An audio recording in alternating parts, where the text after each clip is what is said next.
São 9h19. Vamos em frente com o nosso programa e agora eu convido você a acompanhar o tema rastreamento de veículos. Nós vamos tratar a partir de agora, fruto de uma resolução do Conselho Nacional de Trânsito. Isso porque há uma determinação do Conselho de que os veículos produzidos no país passem a ter rastreador e bloqueador. Vamos saber, então, com os nossos convidados hoje, entendendo um pouco mais dos detalhes dessa resolução, a importância desse sistema de monitoramento de veículos e as mudanças que podem acontecer no setor automotivo.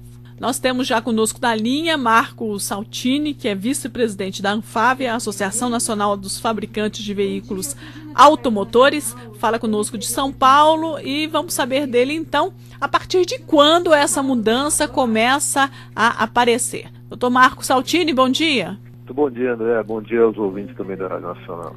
Obrigada pela participação conosco.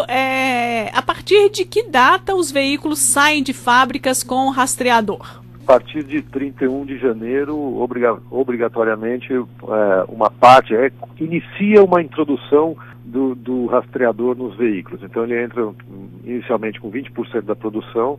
Isso vai crescendo ao longo do ano até a gente chegar aos 100% no final do ano. É uma obrigatoriedade que vai ter que ser cumprida por todas as fábricas? Isso deriva, na realidade, todo veículo comercializado no Brasil, né? Produzido ou não no Brasil, mesmo que seja importado, ele, a partir de 31 de janeiro, aquilo que vai sendo colocado no mercado já deve ir cumprindo com essa porcentagem até chegar aos 100%. Ou seja, até os veículos... Para todos os veículos de pequeno porte ou grande porte, independe. Os veículos importados, então, se não tiver, antes de irem para a oferta, né, para a prateleira, vamos chamar assim, vão ter que receber esse equipamento também. Sim, sem dúvida.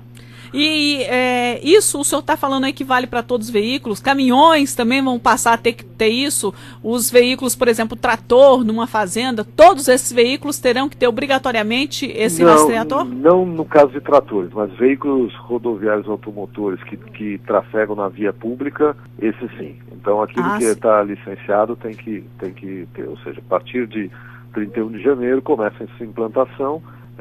Isso é fruto de uma lei complementar que visava principalmente no início a coibir o furto e roubo de carga e depois acabou sendo entendido que deveria ser estendido aos demais veículos.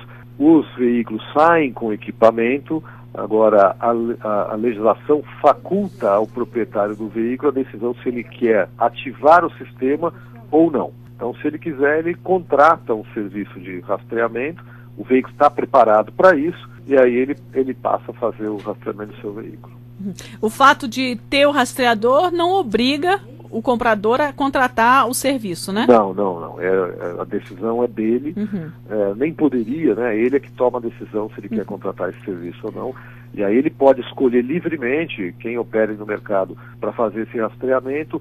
Os equipamentos foram desenvolvidos conjuntamente entre a iniciativa privada e o poder público, ou seja, entre os fabricantes do equipamento, fabricantes de veículos e mais o Denatran, que é o órgão executivo de trânsito da União, de forma tal a permitir que ele pudesse ter o livre acesso à escolha, aquilo que ele entender que é melhor no caso dele. Então ele vai ter as opções, vai comparar e vai poder contratar esse serviço. O importante é que os veículos estejam preparados para isso. Então, a partir de final de janeiro, eles passam a estar preparados para isso.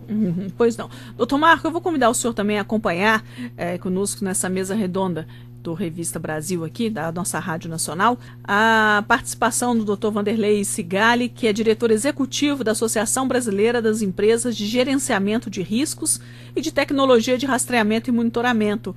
Ele também está ao telefone conosco para poder falar sobre esse mesmo tema. Dr. Vanderlei, bem-vindo aqui aos microfones da Rádio Nacional. Ok, bom dia a todos. Muito obrigado pelo convite na entrevista. Tá certo. Eu não sei se o senhor está acompanhando desde o início, mas o doutor Marco falou o seguinte: os carros, né, passarão a vir a partir do dia 31 de janeiro, uma parcela deles, 20% da produção, e vai se estender até 100% ao fim do ano, terão que vir com o equipamento de rastreamento. Esse equipamento, mesmo que ele não contrate o serviço, ele já funciona, por exemplo, caso a polícia queira rastrear, ela tem condições de rastrear ou depende do dono a vontade de fazer ele estar funcionando ou não? Bom, Nós participamos da interoperabilidade do sistema, né, de todos os testes do sistema entre operadoras, montadoras, fabricantes de equipamento, fabricantes de SIM card. E esta possibilidade existe, porque o equipamento, uma vez instalado no veículo, ele vai ter a possibilidade de ter uma conexão, pelo menos uma vez por dia, com uma operadora virtual, que no caso seria o Denatran, através do Serpro. Então o equipamento ele pode ser, sim, acionado desde que haja uma conexão. A hora que a pessoa ligar a chave, ele manda um sinal. Esse sinal é para que o equipamento fique vivo, e quando houver a contratação por parte do dono do veículo, de uma TIV para que se faça o monitoramento, esta ação seria através seria através de um comando pela internet para fazer a ativação do sistema para que ele comece a ser monitorado. Isso é verdade. Entendi. Agora, esse equipamento ele pode ser desativado facilmente por um bandido? Ele fica escondido, é de difícil acesso? Porque muitas vezes, na hora que vão roubar um veículo, a primeira coisa que eles costumam fazer geralmente é desativar qualquer sistema que possa facilitar esse veículo, né? Mudam placa, enfim, buscam esses GPS. Esse sistema fica escondido realmente de difícil acesso para uma desativação, como os bandidos costumam fazer? Ele vai ficar no local dentro do veículo, a escolha da montadora, de menor acesso possível, tá certo? Porém, acontece o seguinte: se houver a violação, o corte, ou de um fio, ou qualquer tipo de violação que haja nesse sistema, o carro se auto-imobiliza, ele vai fazer com que o carro perca a mobilidade, entendeu? Ele vai travar o veículo. Se houver um acesso de forma indevida, ele vai fazer com que o veículo fique bloqueado. Se o bandido tentar retirar, por exemplo, ele do carro, ele bloqueia imediatamente o funcionamento. Ele se autobloqueia, exatamente. Tá bom. Também está ao telefone conosco, além do Dr. Marco Saltini, que é vice-presidente da ANFAV, do Dr. Vanderlei Sigali, diretor executivo da Associação de Empresas de Gerenciamento de Riscos. Nós temos também o Dr. Délio Cardoso, que é um advogado especialista em trânsito, e Maria Inês Dolce, que é coordenadora institucional da Proteste. Eu vou perguntar primeiramente para a doutora Maria Inês Dolce, que já está ao telefone também conosco, em relação a esse sistema, a senhora vê alguma desvantagem ou só temos vantagens para o consumidor com a instalação de um rastreamento, hein, doutora Maria Inês? Bom dia. Na avaliação da Proteste, essa questão é bastante polêmica, né? Haja visto que já tem até uma ação civil pública impetrada pelo próprio Ministério Público de São Paulo contra essa medida, uma vez que nós entendemos que poderá não ser útil para o consumidor. E vamos acabar, na verdade, como no caso do kit socorro, que obrigou os proprietários a adquirir os estojos, né, de primeiros socorros, que posteriormente foram abandonados. Agora, no Brasil, nós entendemos, apesar dessa deliberação e tudo mais, nós entendemos que para o consumidor o efeito não será o desejado. Agora, por outro lado, adiaram mais uma vez a instalação obrigatória, nós já sabemos, né? Mas nós entendemos que pode ser um dinheiro jogado fora, porque a resolução do CONTRAN não obriga o dono do carro a ativar o sistema. E o dispositivo, ele não impede o roubo, por exemplo, apenas localiza o carro depois dele ter sido levado embora. Entendi. Ou seja, então quer dizer, pode acabar ficando um equipamento obsoleto no carro. Na verdade, o consumidor vai pagar por isso, e se ele não ativar, evidentemente, não vai ser útil. Além disso, a nossa preocupação é contra o impedimento do roubo, né? Porque apenas localiza depois dele ter sido levado embora. Então, uma série de questões que ainda poderia ser melhor discutido para que o consumidor não tivesse que arcar com esse ônus.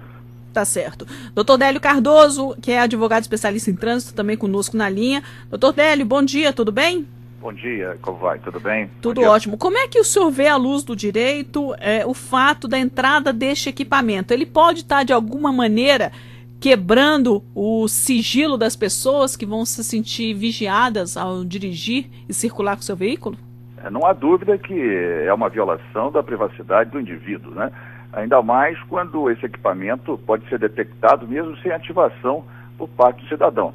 Quer dizer, nós entendemos que é mais uma transferência de responsabilidade do Estado para o cidadão. Uma vez que o Estado não consegue combater a questão da segurança pública, transfere mais uma vez ao cidadão a possibilidade da sua competência. Quer dizer, uma vez que o cidadão sofre um sequestro relâmpago, por exemplo, não há hipótese de ser localizado o veículo, uma vez que só vai se descobrir que há uma ação criminosa tempos depois. Quer dizer, o sequestro relâmpago é feito com o próprio cidadão. Então não combateria, por exemplo, essa questão que é uma praga nacional hoje, que é esse sequestro relâmpago. O roubo em si só ajuda as seguradoras, uma vez que o Estado é que deveria localizar o veículo que foi roubado. Mas isso aí só vai ser feito depois que o próprio proprietário do veículo acionar as autoridades e dizer, olha, meu veículo foi roubado. Aí sim, esse sistema de rastreamento pode vir a funcionar. Mas é o Estado, mais uma vez, incompetente, né? Não dando conta das suas atividades e transferindo essa questão do rastreador, né, para o cidadão. E a doutora Maria Inês também foi feliz ao comentar que, sem dúvida nenhuma, isso será um acréscimo de custo ao consumidor final. Quer dizer, o carro vai sair mais caro para o consumidor, quer dizer, mesmo sem o seu próprio desejo. Os veículos no Brasil já são extremamente caros e agora vai ter mais um acréscimo com essa obrigatoriedade. Portanto, nós entendemos que isso é uma medida inócua, uma transferência de responsabilidade e, portanto, não estamos de acordo de forma nenhuma com essa nova medida do Denatran.